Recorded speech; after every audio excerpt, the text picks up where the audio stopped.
नमः शिवाय शिव नमः शिवाय हर हर भोले नमः शिवाय शिव नमः शिवाय हर हर भोले नमः शिवाय। भूत भावन भगवान भोलेनाथ माँ पार्वती के चरणों में प्रणाम करते हुए आइए हम शिव पुराण की कथा का श्रवण करें। कामदेव के नामों का निर्देश, उसका रति के साथ विवाह तथा कुमारी संध्या का चरित्र। वशिष्ठ मुनि चंद्रभाग पर्वत पर उसको तपस्या की विधि बताना। ब्रह्मा जी कहते हैं, मुने, तदनंतर मेरे अप्रिय को जानने वाले मारीची आदि मेरे पुत्र सभी मुनियों ने उस पुरुष का उचित नाम रखा।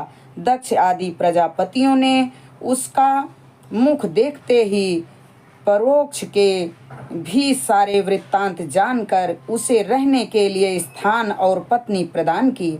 मेरे पुत्र मारीची आदि द्विजों ने उस पुरुष के नाम निश्चित करके उससे यह युक्ति युक्त बात कही। ऋषि बोले, तुम जन्म लेते ही हमारे मन को भी मथने लगे हो, इसलिए लोक में मंथत नाम से विख्यात होगे। मनोभाव तीनों लोकों में तुम इच्छानुसार रूप धारण करने वाले हो। तुम्हारे समान सुंदर रूप कोई नहीं है, अतः काम रूप होने के कारण तुम काम नाम से भी विख्यात होगे। लोगों को मत बना देने के कारण तुम्हारा एक नाम मदन होगा।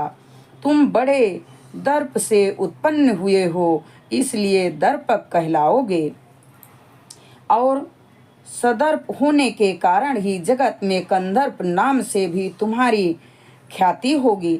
समस्त देवताओं का सम्मिलित बल पराक्रम भी तुम्हारे समान नहीं होगा, अतः सभी स्थानों पर तुम्हारा अधिकार होगा और तुम सर्वव्यापी होगे। जो आदि प्रजापति हैं, वे ही ये पुरुषों में श्रेष्ठ दक्ष तुम्हारी इच्छा के अनुरूप पत्नी स्वयं देंगे। वे तुम्हारी कामिनी होगी। ब्रह्मा जी ने कहा, मुने, तदनंतर मैं वहां से अदृश्य हो गया। इसके बाद दक्ष मेरी बात का स्मरण करके कंधर्व से बोले, कामदेव, मेरे शरीर से उत्पन्न हुई मेरी यह कन्या सुंदर रूप और उत्तम गुणों से सुशोभित है। इसे तुम अपनी पत्नी बनाने के लिए ग्रहण करो। यह गुणों की दृष्टि से सर्वथा तुम्हारे योग्य है। महामते, मनोभाव यह सदा तुम्हारे साथ रहने वाली और तुम्हारी रुचि के अनुसार चलने वाली होगी। धर्मता यह सदा तुम्हारे अधीन रहेगी। ऐसा कहकर दक्ष ने अपने शरीर के पसीने से प्रकट हुई उस कन्या का नाम रति रखकर उसे अपने आगे बैठाया और कंधर्व को संकल्प पूर्वक सौंप दिया। नारद, दक्ष की वह पुत्री रति बड़ी रमणीय और मुनियों के मन को भी मोह लेने वाली थी।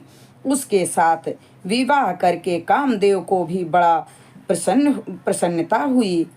अपनी रति नामक सुंदरी स्त्री को देखकर उसके हाव भाव आदि से अनुरक्त हो कामदेव मोहित हो गया। तात उस समय बड़ा भारी उत्सव होने लगा, जो सबसे सुख को बढ़ाने वाला था। प्रजापति दक्ष इस बात को सोचकर अपने बड़े प्रसन्न हुए कि मेरी पुत्री इस विवाह से सुखी है। कामदेव को भी बड़ा सुख मिला, उसके सारे दुख दूर हो गए। दक्ष कन्या रति भी कामदेव को पाकर बहुत प्रसन्न हुई। जैसे संध्या काल में मनोहारिणी विद्युमाला के साथ मेघ शोभा पाता है, उसी प्रकार रति के साथ प्रिय वचन बोलने वाला कामदेव बड़ी शोभा पा रहा था। इस प्रकार रति के प्रति भारी मोह से युक्त रतिपति कामदेव ने उसे उसी तरह अपने हृदय में सिंहासन पर बैठाया।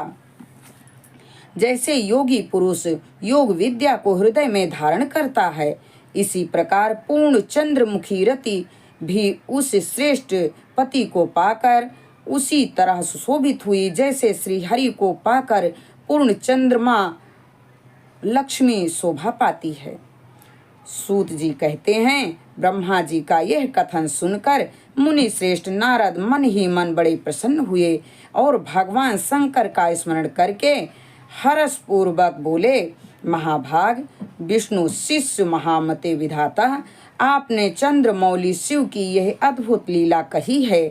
अब मैं यह जानना चाहता हूँ कि विवाह के पश्चात जब कामदेव प्रसन्नता पूर्वक अपने स्थान को चला गया, तब दक्ष भी अपने घर को पधारे तथा आप अपने मानस पुत्र भी अपने अपने धाम को चले गए, तब पितरों को उत्पन्न करने वाले ब्रह्म कुमारी संध्या कहाँ गई? उसने क्या किया और किस पुरुष के साथ उसका विवाह हुआ? संध्या का यह सब चरित्र विशेष रूप से बताइए। ब्रह्मा जी ने कहा, मुने, संध्या का यह सारा शुभ चरित्र सुनो, जिसे सुनकर समस्त कामिनियां सदा के लिए सती साध्वी हो सकती हैं। वह संध्या जो पहले मेरी मानस पुत्री थी, तपस्या करके शरीर को त्याग कर मुनि श्रेष्ठ मेधा तिथि की बुद्धिमती पुत्री होकर अरुंधति के नाम से विख्यात हुई। उत्तम व्रत का पालन करके उस देवी ने ब्रह्मा विष्णु और महेश्वर के कहने से श्रेष्ठ व्रतधारी महात्मा वशिष्ठ को अपना पति चुना। वह सौभाग्य स्वरूप वाली देवी सबकी वंदनीय और पूजनीय श्रेष्ठ पतिव्रता के रूप में विख्यात हुई। हम इस कथा को यहीं पर विराम देते हैं। आगे की कथा अगले वीडियो में। नमः शिवाय शिव नमः शिवाय हर हर भोले, नमः शिवाय शिव नमः शिवाय हर हर भोले, नमः शिवाय। भूत भावन भगवान भोलेनाथ माँ पार्वती के चरणों में हमारा कोटि कोटि प्रणाम स्वीकार हो।